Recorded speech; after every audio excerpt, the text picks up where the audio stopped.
Welcome to the Locally Grown Podcast with Jim Fini. Today, my guest is Tommy Potter, a student at the University of Michigan who I met while I was visiting my daughter this fall. Our conversation over coffee was just so interesting that I just had to have him on my podcast.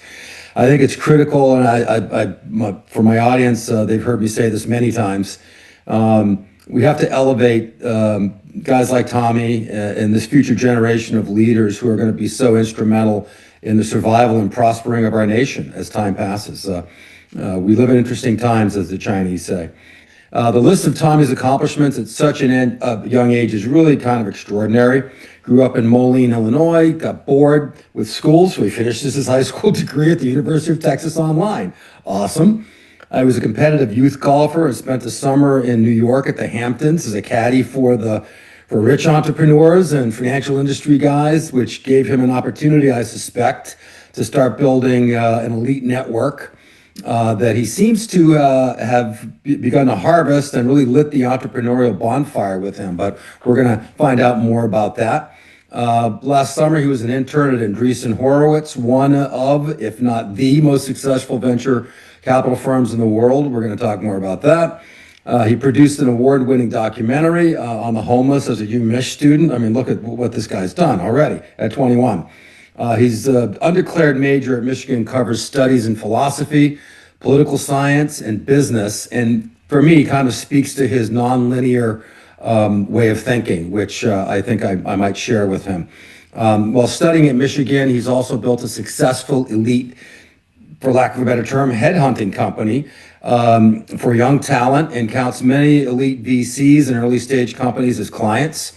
Interesting, when I first looked at Tommy's LinkedIn site, the title he uses for LinkedIn right under his name is just learning. So freaking cool. So we're going to find out what he is learning today. So welcome to the Locally Grown Podcast, Tommy Potter. Very much an honor to be here. Thanks, Jim. This is awesome. So, you grew up in Moline, Illinois. How did you kind of get here? The nonlinear path, I get that, but did you have a paper route? What lit that innate curiosity in you and drive, an entrepreneurial drive? Yeah, definitely a smaller town vibe, and John Deere headquarters is kind of the backyard. I think I always wanted to be a farmer growing up. I didn't know why, but then it kind of made sense as the entrepreneurial drive is to build something from nothing. That's really what it all came from. So, dinner table chatter was a lot of finance, sisters in the finance industry, both of them, and dad is as well. Always thought I wanted to be in hedge funds, and that's hence why I went on. Where are you in the group? Oldest, youngest, middle? I'm the youngest, yeah. So I definitely had a really good path forward. The sisters painted it well. So they gave me a ton to learn from, and less holes to fall through. They patched those up along the way for me. But I think it was mainly the desire to be the best at the fundraisers in school. I was selling my sister's Girl Scout cookies. They weren't selling them door to door. I should have a lot of those badges. That was the fun desire of trying to sell the most pizzas in school. And first business was a dog poop company. That was the first one, and it was a good clientele of neighborhood folks that didn't want to clean up, and I didn't care. I loved I wanted more money so I could probably buy another pair of shoes or something like that. So it was always just more, and so it was a lot of these little small endeavors that it kind of leveled up from there. So your summer caddy experience really sounds interesting. It sounds like it was kind of a seminal experience for you. Yeah. On your LinkedIn site, I'm learning. What did you learn there? It must have been a ton, but Totally. I'll paint the picture even more clear. I filmed the documentary my freshman year, and that was in second semester for 3 months. This is the homeless documentary? Correct, yes. We're going to talk more about that. But I wanted to paint that because then 1 week later I went out to the Hamptons. So, and that was the 3 months. So within a 6-month time span, it was 3 months with the bottom population of America and, 3 months of the ultra wealthy and the rich, 0.1%. So, There's a lot of similarities between the two, more than you'd probably realize. They're people and they have problems on a different level. This person can't get a shower, which means they can't get a job, which means they can't get a car, house, nothing like that. And it's simply like a shower away. On the other hand, this was a person that was playing golf and for 4 holes straight was on the phone with someone, with their IT guy at the house because they couldn't get the Wi-Fi straight, and he was pretty upset because that's how his life revolves around technology and needing to make sure that everything is running seamlessly. How's the Wi-Fi by the beach and by the pool and by the tennis court, and that was the issue for him, and it was a big issue. And so again, problems on a different level, but yeah, the Hamptons was wonderful. The way that I got in was a friend said it might be a good idea for me to go out there with the golf experience of playing competitive for 6 years around the country, and then I Facebook messaged a mom to stay in her basement for the 3 months, and the parents allowed me to drive 22 hours and stay out there for 3 months. Met her at the door, seemed like a nice lady. How did you find her? Facebook. That was literally it. It was You're a digger. I love it. She lived in the Hamptons, and I said, "Hey, I need a place to stay." I started kind of getting in some Facebook like mom type groups and seeing who would accept like an 18-year-old for the summer. And so I started like pitching myself to these moms, saying that I'm a good kid, nothing's gonna go wrong, and one of them bought it, and she was very kind. It was very polarizing. Either they kind of gave me the middle finger, or they were very accepting. It was one or the other. Right. Interesting. And so she was very kind anyway. She let me treat the house like it was mine. Very, very wonderful. Paid her some money for the a couple grand for the summer, and then the days consisted of 12 hours caddying, and then it was me and 40 other Jamaican caddies. Yep. That was an interesting dynamic. I had to learn Yep. that curve. And they didn't like some young buck try to come in and change their dynamic. That was Who are you, man? White boy, you're not supposed to be here. it's been 30, 40, 50 years that they've been doing this, and Yep. so first summer, they it's fresh meat. They're Right. all quite some good guys there. But it was then after golf rounds, it would be 2 hours, playing pickleball with all of their wives, and so that was a way of getting into the family circle, and then I would chauffeur them at night to their cocktail parties, and then I would take the daughters to the bar, and So basically you were the total entertainment package. it started Full service. over time. I just started kind of getting into the circle, and I was like, what I learned was how to expedite a relationship. That was the main thing. How quickly, you only have 3 months, and how quickly can you actually get to know these people? And if I only get to know them on the golf course, we're only going to have a work context. Right. If I get to know their wife, then they start talking, over chat over the dinner table. And then maybe I start driving them when they're drunk. I start to hear things that I probably shouldn't. Right. And so when I'm in the family, when I see them out at night in entertainment world, and when I see them at work, when they're making deals on the course, that's what allowed them to maybe trust me a little more than they should have in the 3 month time period. And so that was definitely a big learning curve of how can I expedite a relationship and, not take time, the normal time concept of, hey, I've only known this person for 3 months, but more so we've got on a very deep level over the 3 months. So that was a huge I thing. love it. I love it. And so often, it's difficult to do that because and not look creepy. You know what I Sure. mean? Sure. And so you obviously found a way to do that. Are you still friendly with these people, or what kind of fell out of that summer when you Yeah. post-mortem?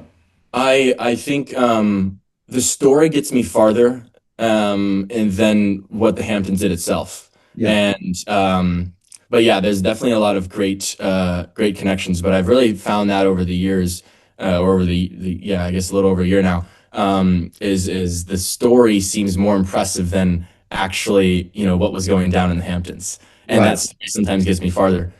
So it's definitely a huge learning thing to take the leap because you can tell that story for, years to come, and whatever that, 3-month experience actually, took, it actually really doesn't matter. Cause I think you can utilize, the story a lot more too. But yeah, definitely keep in touch with, some of the folks. And, I think going forward, I'd love to tap back in with, founding my own company, and it definitely will be in more of the luxury world. I think selling to those types of people seem harder.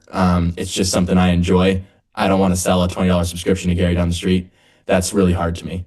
And selling that to 100 million people, I'd rather sell, high level contracts to the people that have the money. That is such a really amazing insight for a young guy, a young person to have. I mean, when you look at, having run companies, built companies, sold companies myself, Sure.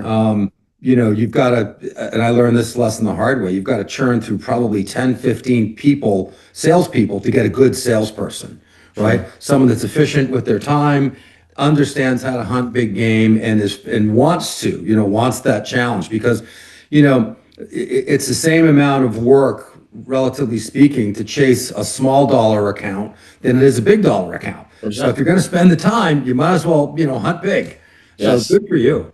And I think the best risk a man can take is try to be in circles they're not deserving of, and to be in rooms they're not supposed to be in. Very fake it till you make it mentality. But you're the sum of who you surround yourself with. That's the best thing. And so when you can get into the circles, or at least just get, open the door and ask a few questions, whatever it might be. That's the one of the biggest learnings is, keep leveling up in the circles. Honestly, I wish I could put my finger on specific characters in books I've written, older books, but that is a great American story, great American past. So many, titans of industry and major artists and people that have just accomplished a lot in their life.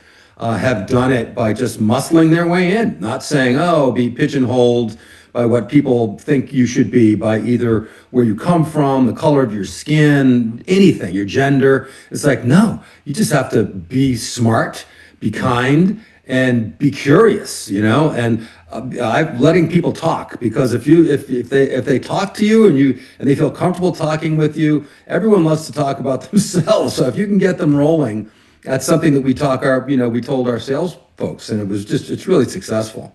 That's awesome. So somehow this got you to Andreesen Horowitz. Now, just as a level set for the audience, Tommy's got an amazing list of awards and scholarships, I'm sure, to help put yourself through school. It's too many to mention, but the Andreesen Horowitz internship really stands out because, having experience with venture capital as a founder and so on, these guys are at the top of the food chain. So how did you get there? And that's question one. And tell me a little bit about the experience. And then question two would be like, well, what did you learn there? What was like the big takeaway for that? Totally. Getting there was not easy. They had never had an intern on the speedrun team. So the speedrun team is an early stage side. They have about 7, 8 funds within Andreesen, managing about $45 billion. And the speedrun team is a early stage accelerator that puts through around 60 to 70 cohort groups, or in a cohort, sorry. They put together 60 to 70 companies per cohort, which is run twice a year. That's the picture there. They put $1 million into those companies, try to see the success of building those, and then pass them on to their growth side. So they're really a full encompassing fund that is trying to invest at all stages and catch great pieces of the company at all points in time. It was a very value oriented mindset in order to get in there.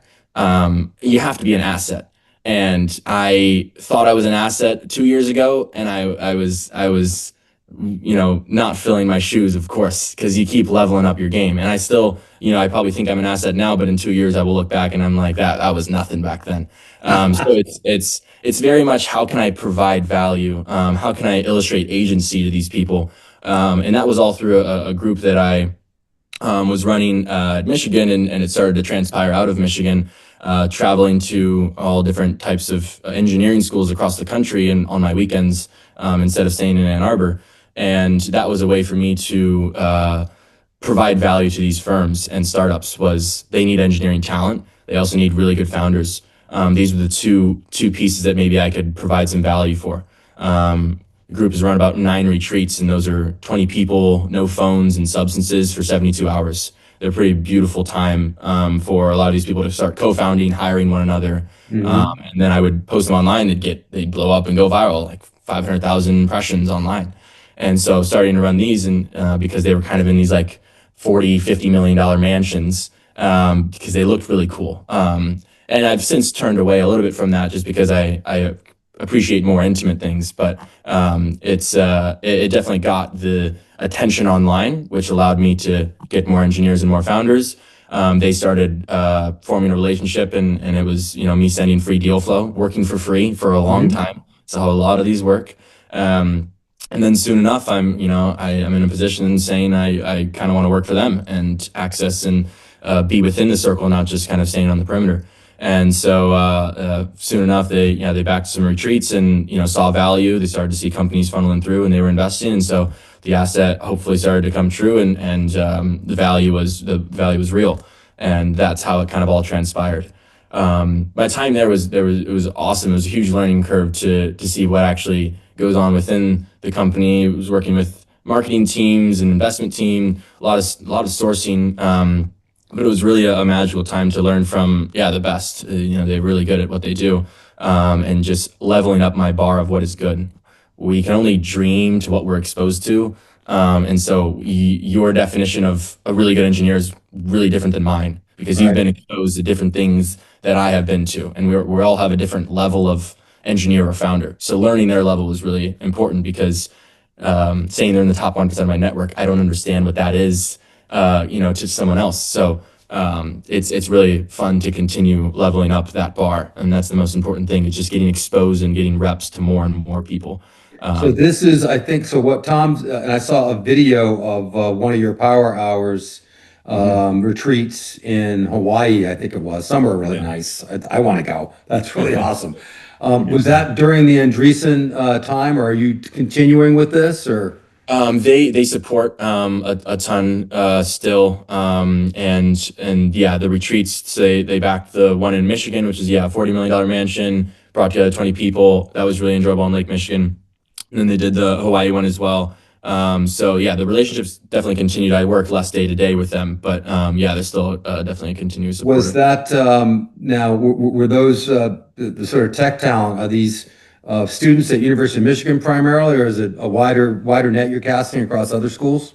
Yeah, definitely. Initially started as Michigan in the first few iterations of it, a year or two, probably 2 years ago at this point. And since then, it's been completely national talent ever since traveling to all the engineering schools. So I think the last one only had 2 Michigan guys. Rest of them are all Stanford, MIT. They're at all the hubs: Boston, New York, SF, LA are mainly the 4. But then you kind of get your unique nodes that come out of something like Notre Dame or Georgia Tech, and so it's all over the place. It was a tough time logistically scheduling in like 20 flights into one area, all coming from different parts of the country. It's not easy seeing all of those times coming in and me having to pick them all up, but they come from everywhere. So it's so out of all of this this mashup that you've done with Power Hour and your relationship with Andreesen, what out of the stuff that you've mashed up or you've brought to the table, you think, give us a couple of examples of companies that are forming or have formed out of what you've done that you think are the coolest and have the most potential? They're definitely still in their early stages. And a normal venture mindset is 7 to 10 years they'll be successful. Almost all of them are going to fail. Some of the interesting ones that I have been fascinated by, a recent one that was pumped through Speedrun, and that is a company called Meridian, and it's all about industry knowledge and the succession of a company's knowledge base. So as you see CEOs maybe leaving, or simply other employees leaving, how does that knowledge stay within the organization? How is that succession going to be more smooth? And so kind of having a quote unquote second brain within the company, allowing for that to be, I think that was really interesting. And so some OpenAI and Palantir and Robinhood guys that were building that were pretty brilliant. So you bet on the people, and the company's going to change 7 times. So yeah, That is I that could is a talk about. really good. It's like one of my maxims that I learned. Many of the lessons that you've learned at 21, I learned in my late 30s because that's just the way life worked out for me. Sure. But at the end of the day, you're betting on people, not the idea. The people Yeah. are the plan A. The idea is a distant plan B. Still important, but not the main thing. Totally. I could ramble on a few different companies, but it really comes down to they've switched their idea a few different times. I feel they're going to be successful because they have a great track record themselves. You trust second time, third time founders that have built, small companies on the level of 1 to 5 million doing in revenue. And then they're like, okay, it's time to build something great that's venture backable, and it's more on the unicorn level. And so, yeah, definitely some really good nodes of people that are coming from most of your, not big tech necessarily, but really high density talent teams that are, if you can see a company that is being built firsthand to $1 billion, $5 billion, $10 billion, that's more worthy than, going to a company and working for something like a Google or Facebook right now and Meta. Those are great, but it's already been done. You're not seeing it firsthand. So, it's really great to not necessarily have the brand name, necessarily, but more so, did you see it go from 0 to 1? And then we trust that a little bit more. It is. I mean, there's no substitute for the allure of the chaos. The startup event is just, I wish it was something. I mean, I've been doing it since my early 30s, but it took me a while to figure out, working in big organizations, that just wasn't for me. But when you finally get there, and you've crossed that, and it's like there's no turning back. You're burning the bridge behind you. This is what I'm going to do. I'm going to build things. And I Right. know that everything's not going to succeed. Most stuff won't succeed, but some stuff will. And when that's what you're working for. And making order out of chaos early, fast. Long nights with really intimate teams. It's a team sport. It's like being a professional football player, a baseball player, or golf. It's an amazing experience that I try to explain it to other people, my kids especially. It's like there's nothing like it. It really isn't, and it's not for everybody. I mean, it's not for the faint of heart because Yeah. you got to be able to take a punch and come back with a different plan after you've taken that punch. And but then you're refining your idea, you refine your process, and it's just an amazing process. Even at the age of 65, I look at it and I'm still curious. I still look at opportunities because it really epitomizes to me what a well-lived life is, or part of a well-lived life is really making a dent, making but the early stages of it are an amazing thing. So yeah, I agree with you. Just going to work for Facebook and Meta at this stage. I had an opportunity to work for Google in 1999 when I left Silicon Valley, but my new wife had just gotten pregnant with my son, and the deal was, well, when that happens, we got to move back to Boston. So that's what we did. But I regret Family nothing. number one. But that's so cool. So I think the way that you've kind of described your experience gets to a topic that I want to unpack a little bit, and that's non-linearity. And I know you know what this is. For the audience, the idea of non-linearity is, success and nature and biology doesn't always work in a straight line. It takes jigs and jags and curves and so on. And because you have an idea in your mind, but you need to tinker with it and go in different places and be prepared when the right opportunity kicks in. So it really seems like that's how you're thinking as well, And I think of non-linearity. I also think there's a great book called Anti-Fragile by what's the guy's name? Lebanese guy. Talib, Hassim Talib, I think is his name. And it really talks about the difference between, what robustness means, like something that can take a punch and go back, but versus the concept of anti-fragile, which means that when there's chaos around a particular system, it actually feeds off of that and gets stronger. The system, it becomes more robust when the chaos happens. And non-linearity fits right into there. So talk a little bit about, how you think about non-linearity and how you apply that to, your obviously very bright career that's coming up for you. Yeah, I mean, it was all for me. Non-linearity was mainly Charlie Munger inspiration at like age 16. Big reason why I went to online high school was because I wanted to learn in the real world, not just from like the public high school prison system as I saw it. And so I felt was a little dehumanizing in public school, just because you don't get to be your creative self, and it was built for the Industrial Revolution. So that was my reason for leaving. I think that's kind of where it all started. Was that was a major step of kind of going off the beaten path. And your parents supported that? Yeah, my sister actually did it for a semester. She really enjoyed it, and yeah, the parents were fully. My parents are like my dad is a huge advocate for, if the grades are good, you should stay home. Let's learn. Let's learn day to day with dad. And so, I always loved that he encouraged hooky actually. And so as long as the grades were acceptable, he didn't mind taking a truancy letter and then emailing back, what's the issue? The grades are good. He can miss 20 days of school because, so that's happened. And he doesn't mind that whatsoever. He loves that conversation when it comes time, actually. Awesome. Prays for it. So, yeah, I think it was, that was the main step of the first step moving off the path. And which kind of started this non-linear way of life, because it wasn't normal to go to a different school than what I've been doing for 16 years or so.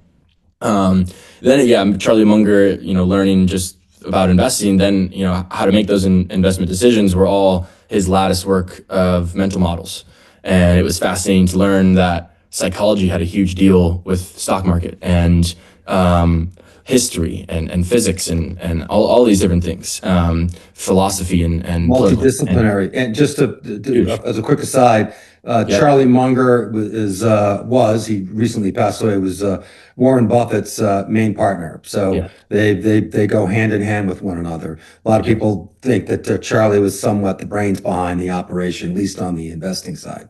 totally was. And he they they read 12 hours a day, because when the decision was ready to be made, they could make it very quick, and they could always outwork the quick-witted, because the preparation of 12 hours of reading every day allowed for them to make a decision very, very quickly, because they felt like they knew and were prepared, not just willy-nilly making a decision. Nonetheless, yeah, I think that's kind of where all of the nonlinear decision started to come from. Was, okay, I want to be a generalist. I want to study a lot of things. I don't want to be a specialist. You need both in the world, no doubt.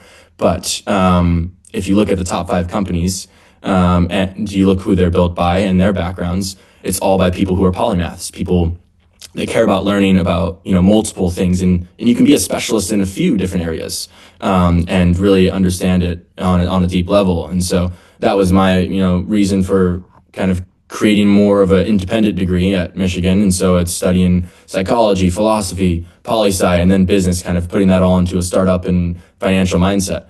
And so that was the joy for me to context switch, and keep me stimulated. So it was really enjoyable. And I think you look at a lot of people's different backgrounds, and the great ones switch from telecommunications over to tech, and then they get into real estate and they make a nice lifestyle out of that. And I think you find more relation in these different industries, than and I also think it's a lot more fun than just working 40 years in a company, leveling up.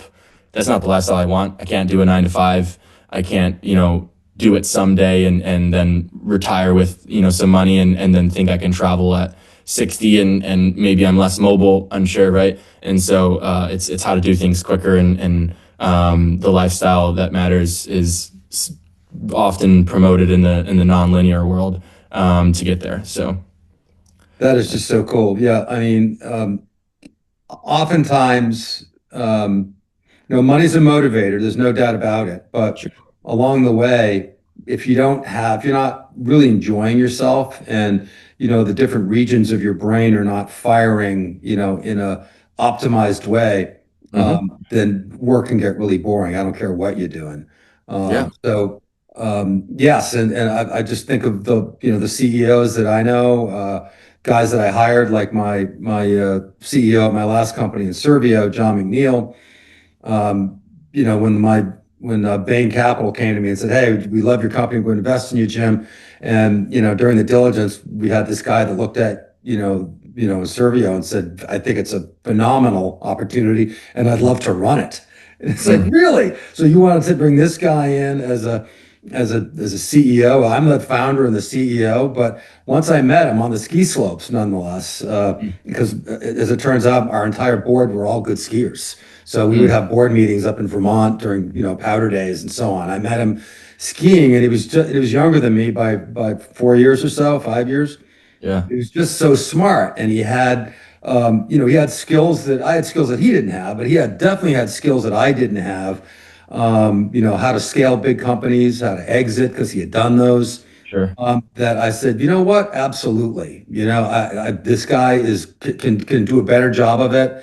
It allows me to be a VP, an R&D, head up our R&D efforts, which is really important to keep the ball moving down the field. And I learned so much from that guy. I mean, I really did. I learned my first experience with Lean and Six Sigma, how to optimize a software company using those, manufacturing optimization principles and how that can work in a software environment. It was just really, it's great. So, a question for you: Have you had, because one of the great things I love about startups and building companies are the teams you build, and socializing with those teams and getting to know the families and so on. Have you had that big team experience yet, or is that something that's on your plate you desire? Tell me a little bit about that. Or are you I more of a have not. lone wolf kind of type? Yeah, I definitely have not operated a massive team whatsoever. Um, yeah, I think that's a really good question, actually. But have you been in teams where you've got to really collaborate? Of Sure. course, yes, Because of course. operating efficiently within a team is the job number one if you're ever going to lead a team. Of course. Yeah, definitely have worked as A16Z. We had our team was about 35, 37. So that was definitely a good sized team. You definitely, I've learned to, when you're delegating tasks, you have to trust that it's going to be done. That's something that you got to put the right people behind that. Yeah.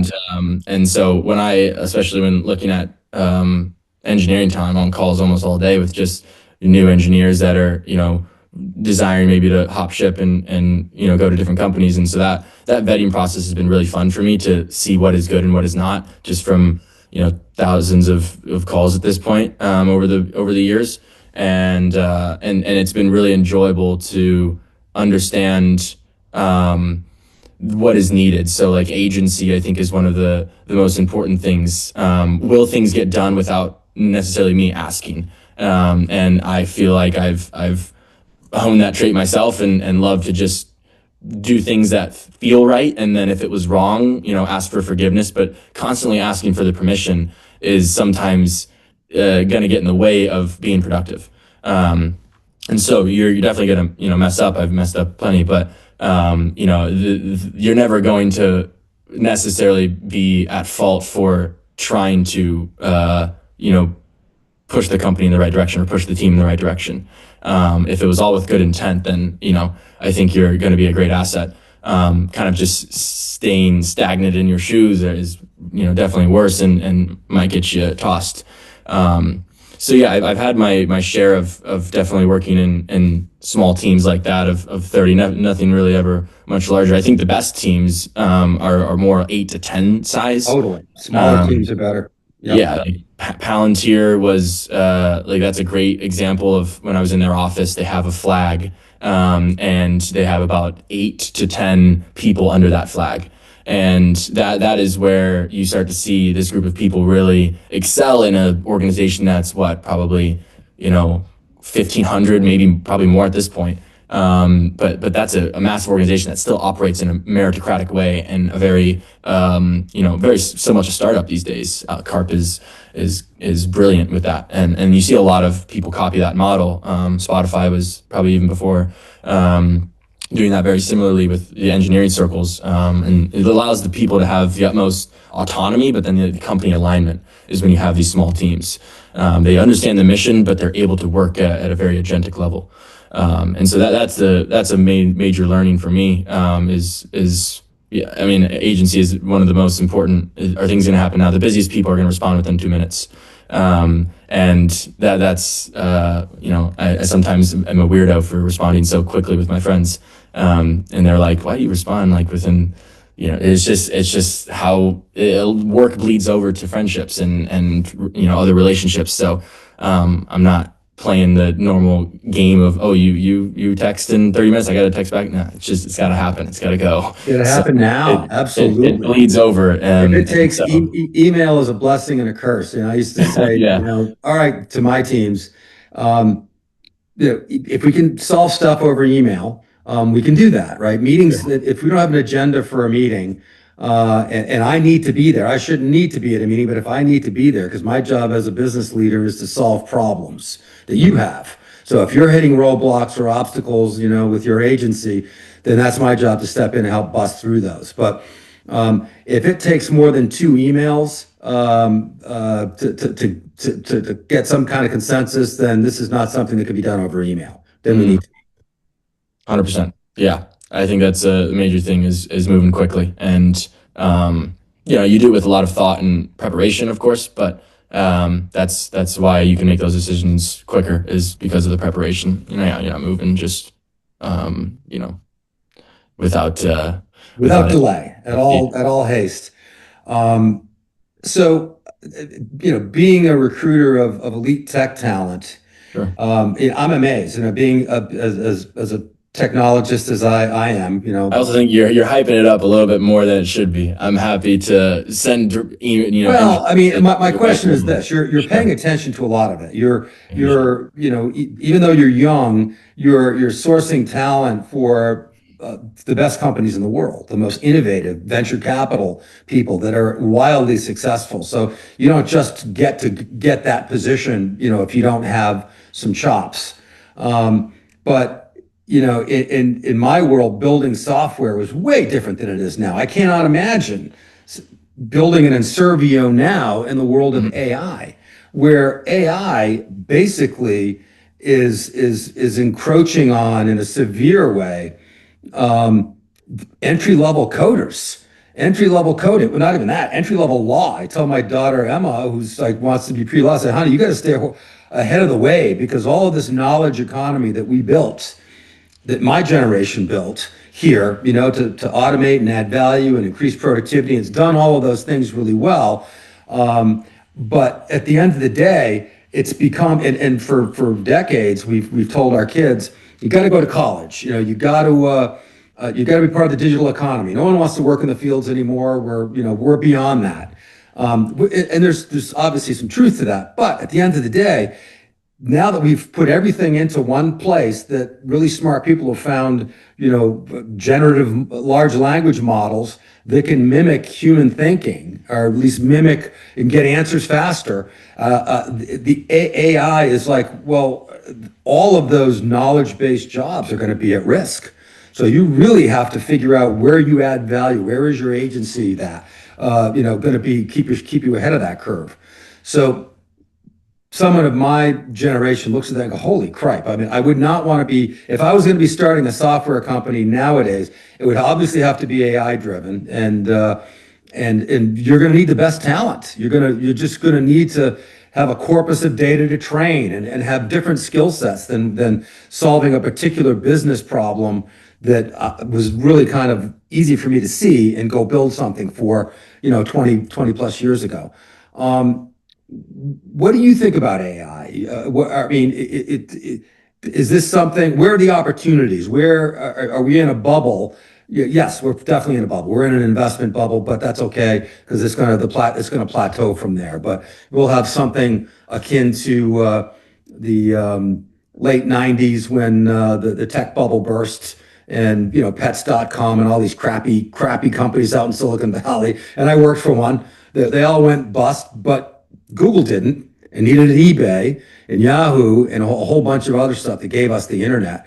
So where do you see the opportunities? What's good and what's not good about AI from your perspective? There's a lot of points here. Firstly is the engineering bar, like you're saying, the entry level coder has definitely, the barrier has been brought down. Anyone can now have access to such tools, and build something of relevance. Cybersecurity is a huge thing then, because as you start to see more of these products that are built by quote unquote what is called vibe coding, natural language prompting, to then get code on the output. You start to see things that aren't well protected, and they're not, because they're not engineers. And so that's a big thing, and everybody has our data these days, but you're going to probably sign up for products that aren't, the data is just going to be kind of there and open for anyone to kind of go and look at, if they have some level of experience. That's an issue. But nonetheless, that has then created a major gap now with what a good and great engineer is, because it has made the great engineer really, really efficient. They understand what is happening. And then you bring something like Cursor or any of these AI, more efficient tools to write code. You're then able to become a very efficient engineer. You're not the one writing the code, but you still understand what is happening. So that gap is definitely, is much wider. And so then everybody needs those great engineers and don't want the quote unquote vibe coders. That's an interesting point. I think another thing to mention about AI in general, I think more philosophically and just as a thought, curious to hear what you think. I'm sure your era, because that's my dad's era, is it's all about the Terminator. What is going to happen there? I see it more maybe as the Matrix, and it was an interesting conversation I had with a friend a couple weeks ago. And if AI is very smart, right, and it becomes general AGI, quote unquote, artificial general intelligence, and it has more human capabilities, it would then recognize its creator. If we knew God and like God could kill Saul, and kind of put the off switch, it would probably hide, attack, duplicate, or if it is smarter than its creator, it might utilize it. And that's kind of where I think it might go. I'm leaning on that.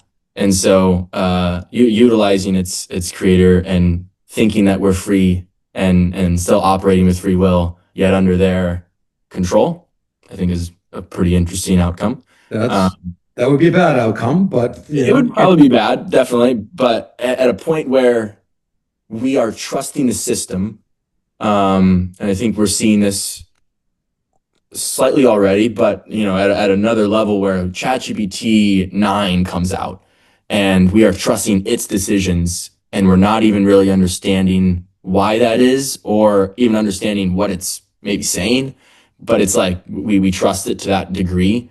And the president is then making decisions with that is something that is scary, very scary. But it kind of comes to a point of is it going to be more intelligent than us? Anyway, food for thought. Another point I wanted to bring up was I think that AI and the quote unquote bubble, I think of it more as a wildfire. That would be my illustration. The financial crisis of '08, I think is terrible for it. It was terrible for. It's not. I think it was terrible for the economy.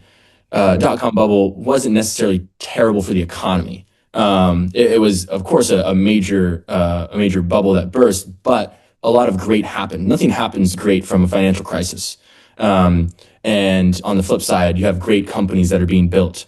Mm-hmm. And so why I think of it, and there was a great article around it being more of a wildfire, is that it's necessary. it's needed. A wildfire is needed for clearing out the dead wood, the dead fuel, you so got that it. And new so shoots can grow. the Creative the destruction, as we call it. yeah, the offspring of Y Combinator and all of that underbrush from Facebook and Airbnb and Uber, it had to die out. And that's it leaves behind great companies like the ones I mentioned, Google and other Amazon, eBay, all the ones PayPal.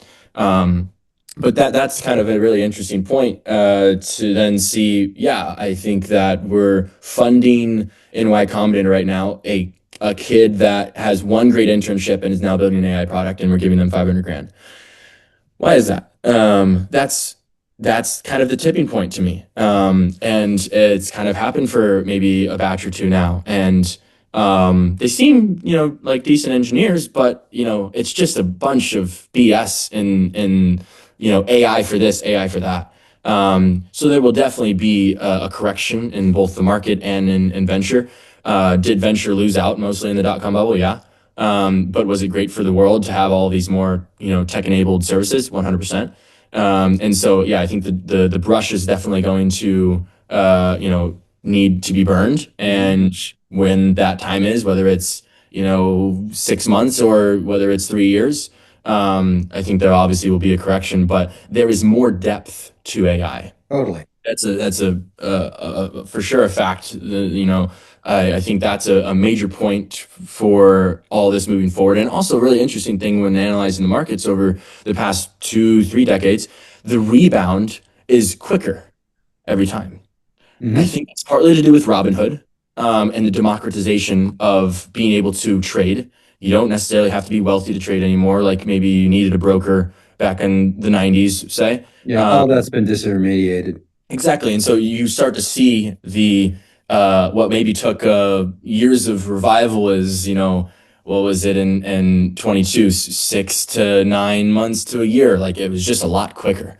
And that revival is, I wonder if it's going to be like Moore's Law, where it's just shorter and shorter and shorter, and we start to see a major crash, more volatility, just because there's like more volume at that realm. I don't know, but that's a interesting thing over. It is. I mean, so as I think about the cycles of history, it sounds like you study history as well, and you appreciate Sure. that history is a crystal ball into the closest thing we have to a crystal ball into the Yeah, future. it doesn't I've stand true perfectly, but it sure it does. rhymes for sure. And it's cyclical. You can start to see patterns emerge. And certainly, each time there's been a major technological revolution, whether it's the Industrial Revolution, Internet 1.0, now AI, cycles do get shorter. The destruction seems to be mitigated to some degree. Now, it depends. Now, and the caveat to that is all technology, all great technology innovations in their earliest phases over the course of human history, whether you're going back to, the Middle Ages or fire or, prehistoric man, the first tech that someone figures out is militarized. The military wants to figure out how to use it. And that's what's happening now. We're watching the whole nature of how war is fought in Ukraine. This is like a movie that everyone's going to school on. Scary as hell. But there's Are you a fan of nothing you can Palantir? do about it. Do you know Palantir and Anduril and? Oh, sure. Yep. Okay. Yep. They are. They're right in the middle of all of that. And then how do you build weapons? And so when I look at it from a war perspective, I say, okay, if that means less humans are going to get killed, now take nukes off the table because that's the great wild card for everything. But if you're going to fight a conventional war and it's going to be the war of the drones, eventually there's a checkmate. You say, okay, you've beaten us, and now it's just you're going to slaughter our people, and we don't want that. We'll submit. So maybe, who knows? Maybe it's a way to preserve more human life. But the nature of war, for sure, has changed forever. As a musician, I'm amazed at the capabilities of AI to create, music. Upload my lyrics to 5 or 6 different apps and say, hey, pump out some melodic stuff in a reggae style for these words, and it does it. It's unbelievable. You see in Hollywood where the disintermediation's happening. I forget who did it. Some person, some young lady a couple of years ago built an avatar named Tilly. I think it's her name, Tilly or Lily, that can be used in movies and just disintermediate actors. The Screen Actors Guild, throwing a shit fit over that, as they should. They're there to protect human endeavor. So Sure. we're getting to watch all of this in real time, and how it all shakes out. If history's a guide, eventually it'll keep things moving up and to the right in terms of human progress. But there's going to be some messiness along the way. Of course. Yeah, 100%. I'm curious to see It is. It's a question of our time. I mean, I was having a conversation with a good buddy of mine. Our wives knew each other initially when we were living outside of Boston, and he had a startup, MIT guy, and his startup ITA that was bought by Google is now Google Travel. And then he made the cardinal sin. It's like, okay, that was really successful. I made a ton of money. Let's go do another startup. I'm going to reinvent email. After about a half a dozen pivots along the way, it came out to be an email security company, a very good one, Inky, and he just got bought.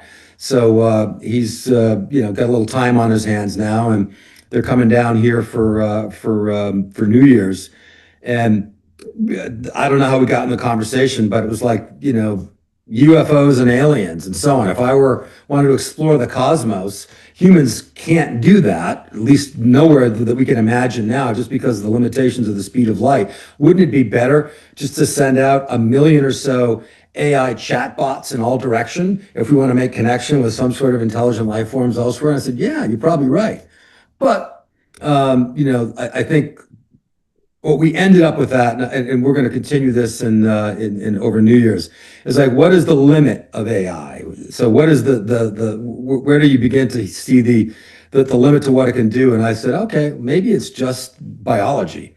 Biology is infinitely complex. The spiritual part of humans, which we know exists, things like love, they can't be really replicated. I mean, you could throw some symptoms out. AI chatbot could say, I love you, but it can't feel the love, a parent has for their child. You know what I mean? The creator of the children would give up their own life for their child. I think AI gets it exactly the opposite. And I forget what Isaac Asimov's 3 laws of robotics are, something like, first, do no harm. Second, the creator's always right. And anything rule number 3 is anything that abridges the previous 2 is bad. So it's going to be interesting to watch how this happens. And I think for a guy like you with a nonlinear and a wide net of curiosity, that's where the philosophy comes in, and the moral infrastructure comes into how we guide these technologies for their highest and best use, understanding that there's going to be some carnage along the way, but continuing to push it to the highest and best use for society. 100%. Yeah. I mean, I'm sure we'll talk about a little bit on the capitalism, socialism, but even America versus China. I mean, we're really hitting on it right now. I mean, we're seeing the race, just space race now, or was, and now it's, the AI race. You're inheriting it, I mean, I've mostly run my race, but it's you and Emma and your cohort. And that's why you're here. That's why I want my audience to hear this. So for all of my listeners out there, Tommy's a great example of why you should be optimistic about our future.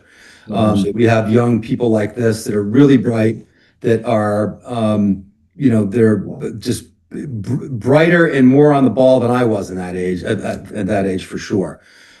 So on that note, I want to pivot really quickly to what you just alluded to, which is according to a 2025 poll that just came out, Americans aged 18 to 29, your cohort, 62% of them said they hold a favorable view of socialism. Mm-hmm. Now, as a stodgy old baby boomer, a student of history, I see how socialism, the promises, the utopia of us, equality, for all, how it's failed everywhere in practice, precisely because it all ends up in authoritarianism.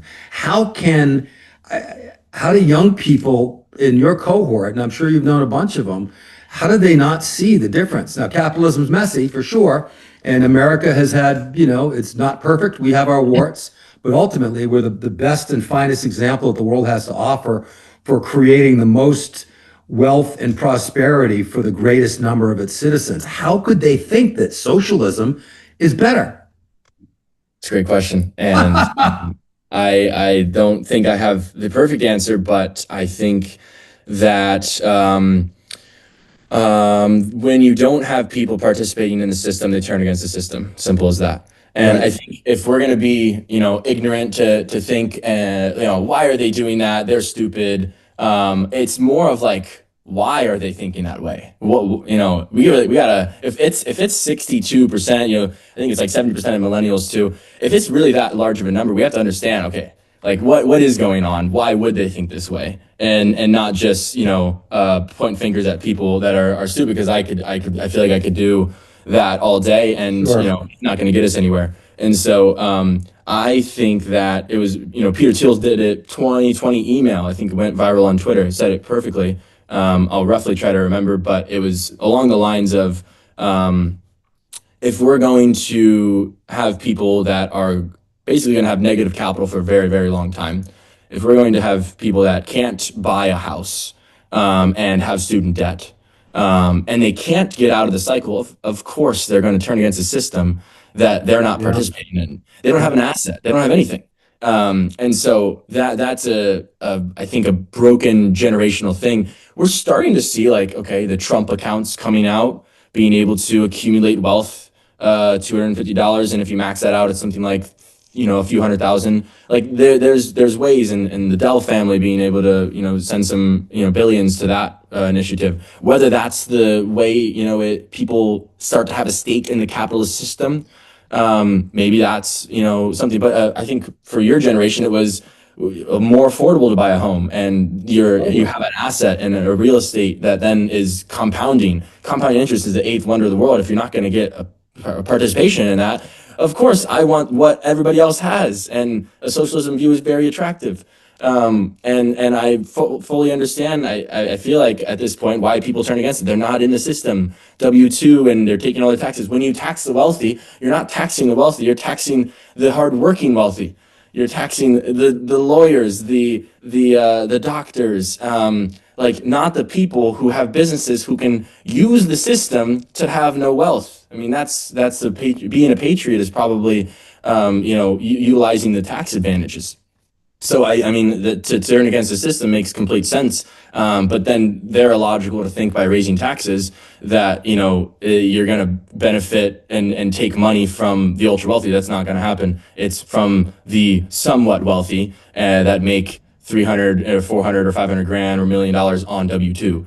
And so, yeah, that's a major issue. Again, not It seems like a lot, but when you take 53% of it, if you live in New York, or 55% if you live in New York State, with the federal, state, and local, you're really working for them, when a majority of your money's going elsewhere. And, life in economics is a system of incentives.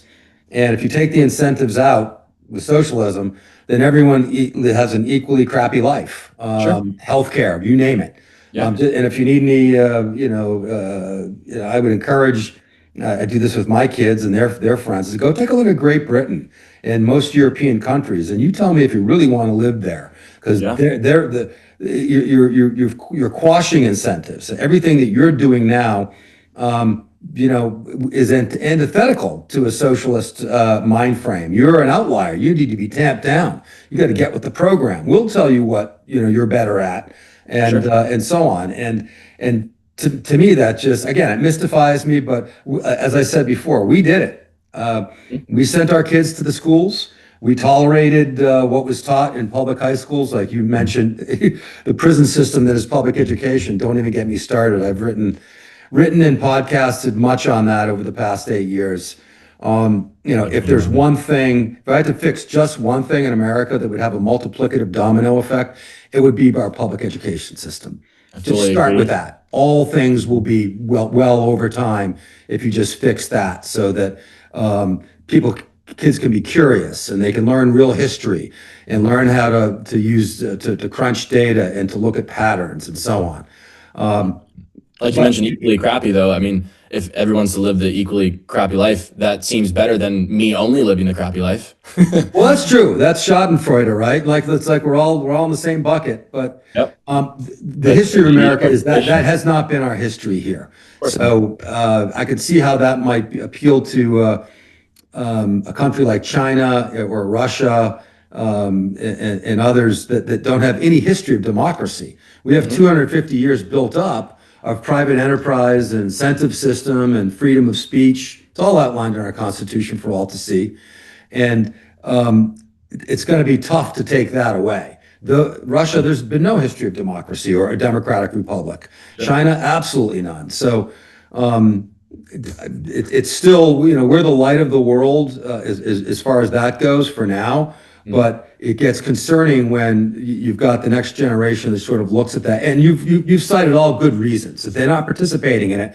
So how do you problem solve? How do you get that participation level?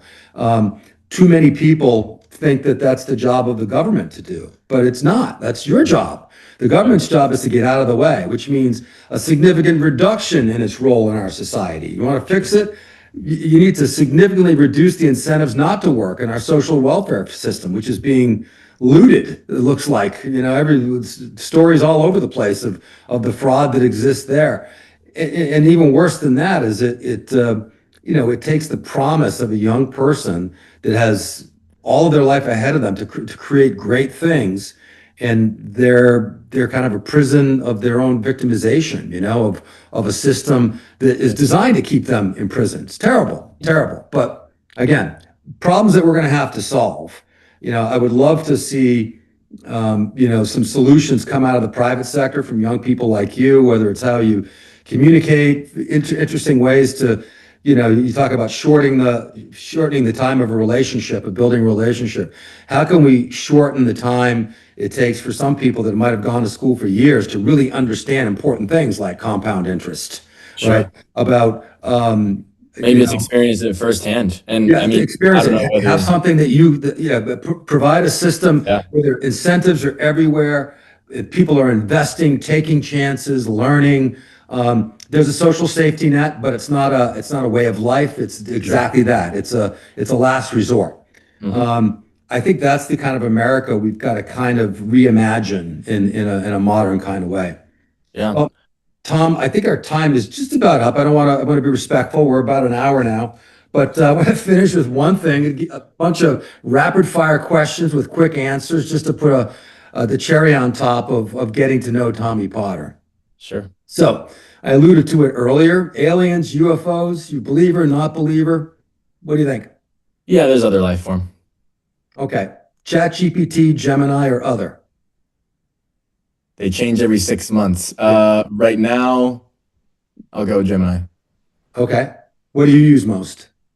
I use ChatGPT a lot, but again, like they switch every 4 to 5 months, 6 months, a better quote unquote model here. They improve. Like it's a back and forth. Similar people building similar things, to be honest. But yeah, I'm a ChatGPT user, but I think Gemini is probably a little bit better right now. Okay. Cubs or White Sox? Cubs all day. Cubs, there you go. Well, being a Boston fan, we suffered not as long as you guys suffered for World Series. So we were rooting for the Cubbies when they won it. 108 years. It was wild. Yeah, generations that didn't see, but finally it happened. So yeah, I tell my kids, being a Boston sports fan, Marcus especially, it's like, dude, you don't know how lucky you are. You grew up in a golden age where championships are being won in football and all the sports. And it's like someday that's going to go away, and it has. But Chicago's got a great sports tradition too. So what kind of music do you listen to? What do you like now?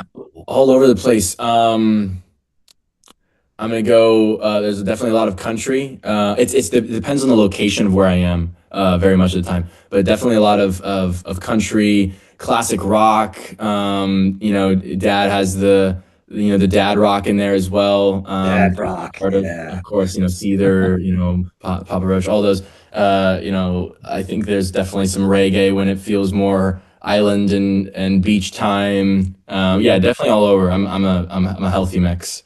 Yeah, you got a playlist for every place you find. You're going to be doing a lot of traveling, so keep your playlist up to date. Favorite book? What do you recommend to our audience? Oh, great. The Science of Getting Rich. I think I have it. It's my Bible.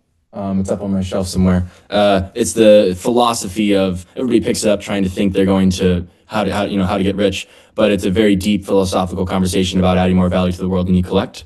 And in doing so, what goes around will come around. And whether it's through Jim or through someone else, if I add value to Jim, I might see it through some form or another.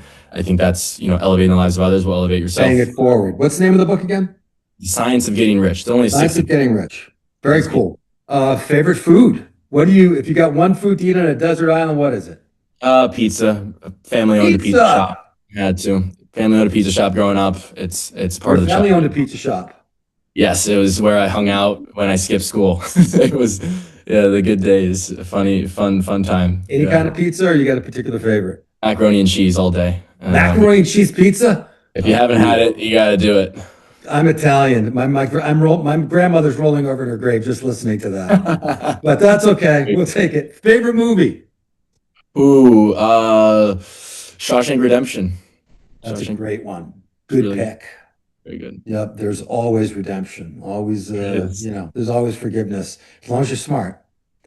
Well, thank you very much, Tommy Parter. This has been an awesome conversation. I know that I've learned a bunch about you and then generally, and again, just for my audience, just to you should look at a young man like this, and we're going to have more conversations with young people because I think it's really important. It should keep you optimistic about the future. So we wish you the best of luck, Tommy, in your future. I know it's going to be very bright, and maybe we'll get you on here again down the road a bit.